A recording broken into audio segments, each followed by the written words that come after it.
rated SPG. Striktong patnubay at gabay ng magulang ang kailangan. Maaaring may masiselang tema, lengguwahe, karahasan, sexual, horror o droga na hindi angkop sa mga bata.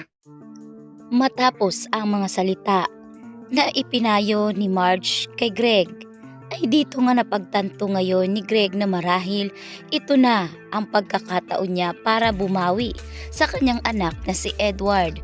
Subalit hindi niya pa nagagawa ang lahat dahil sa tindi ng panghuhut-hut nga nitong si Thea sa mga Toricampo. Ay dito naman inatake ngayon sa dibdib itong si Greg, dahilan para dalhin ito sa ospital. Mabuti na lamang at nadala nila ito dahil kung hindi ay baka hindi na rin magtatagal itong si Greg. Sa pagkakataong ito, nang mauwi na si Greg sa kanilang tahanan, ay dito naman ngayon humingi ng patawad si Greg sa lahat ng kanyang mga ginawa. Sinisikap nga ni Greg na gumaling para makabawi pa siya dito sa kanyang anak na si Edward. At habang pilit ngayong inaayos ni Greg ang lahat, ay dito naman pilit winawasak ni Thea ang pamilya Toricampo. Sa kabilang banda naman, matapos nga ngayong mapansin nitong si Greg na tila hindi na maganda ang kinikilos ni Thea, ay dito naman agad napansin ito ni Marge. Kaya naman habang kinakausap nga ni Thea si Greg para isali na lahat ng yaman ng mga Toricampo kay Edward, ay dito nga binasag ni Marge ang pag-uusap ng dalawa.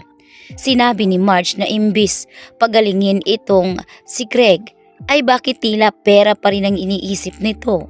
Hindi nga raw ito maganda sa kalusugan ng kanilang ama, kung kaya't mas mainam kung isang tabi muna ni Thea ang kanyang mga saloobin. Kaya agad ngang kinuha ngayon ni Marge itong si Greg. Habang dito naman ngayon, sinabi ni Greg kay Marge na nagpapasalamat umano siya dahil sa kanya ay naging buo pa rin ang pamilya Toricampo. Humihingi rin ng kapatawaran itong si Greg sa mga pagkukulang nito kay Marge. Kaya naman agad ngang niyakap ni Greg itong si Marge at ito na yata ang huling pagkakataon na mayayakap ni Greg itong si Marge. Sa kabilang banda, dito naman nagtalo ngayon si Marge at itong si Thea dahil pilit ngang nilalaso ni Thea ang isip nitong si Greg. At dahil sa tindi ng galit nitong si Thea ay dito niya tinulak si Marge sa swimming pool at dito na naman sila nagkagulo. Habang wala namang magawa ngayon itong si Greg dahil mahinang mahina pa ito, dito na lang dumating si Edward at Paulo. At dito naman nila inawat ang dalawa dahil sa tindi ng kanilang pag-aaway. Sinabi ni Marge kay Edward na masyado umanong nilalaso ni Thea ang utak ng kanilang ama dahil pilit nga nitong pinasasalin ang last will na para kay Edward. Kaya naman imbis gumaling ang kanilang papa ay baka mas matutuluyan pa ito.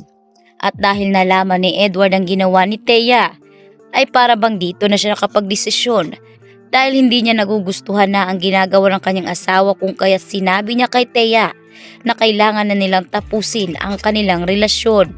Sapagkat tanging yaman lamang at pera ang mahalaga dito kay Thea.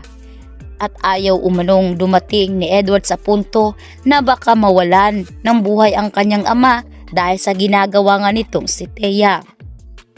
Kabado na naman ngayon itong si Thea at humingi siya ng paulit-ulit na patawad kay Edward. Ngunit desidido na talaga itong si Edward na tapusin na ang kanilang relasyon. Sa pagkakataong ito ay pinalayas na ni Greg si Thea sa kanila. Samantalang nalulungkot naman itong si Ashley dahil tila wala na ang kanyang ina sa kanilang tahanan. Hindi na buo ang kanilang pamilya. At dito na naman magsisimula ang pagtatampo ni Ashley dito kay Jasmine. Dahil si Jasmine umano ay masaya at buo ang pamilya. Kaya naman itong si Thea ay mapipilitan siyang lumapit kay Aldrin. At dahil itong si Aldrin ay may binabalak na masama sa mga Toricampo, ay dito niya gagawin ang lahat para gamitin si Thea upang maging sandata sa pagsira ng pamilya ni Greg. Sa pagkakataong ito ay dito nga kakapit si Thea kay Aldrin ngayon at silang dalawa ang magiging magkakampi laban sa mga Toricampo.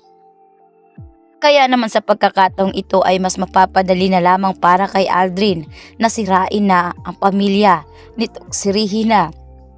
Dahil alam niya na kapag nasira niya ang pamilya nito ay nakaganti na rin siya. Kaya naman dito natin pakakaabangan ang tuluyang pagwasak sa pamilya Torrecampo. At dito na rin kaya magpapaalam si Greg dahil sa tindi ng problemang kinahaharap ngayon ay tila mahihirapan na si Greg na ayusin pa ang kanyang sarili. At dito naman ngayon binago nitong si Greg ang kanyang magiging last will at hahatiin niya ito para kay Paulo at Edward.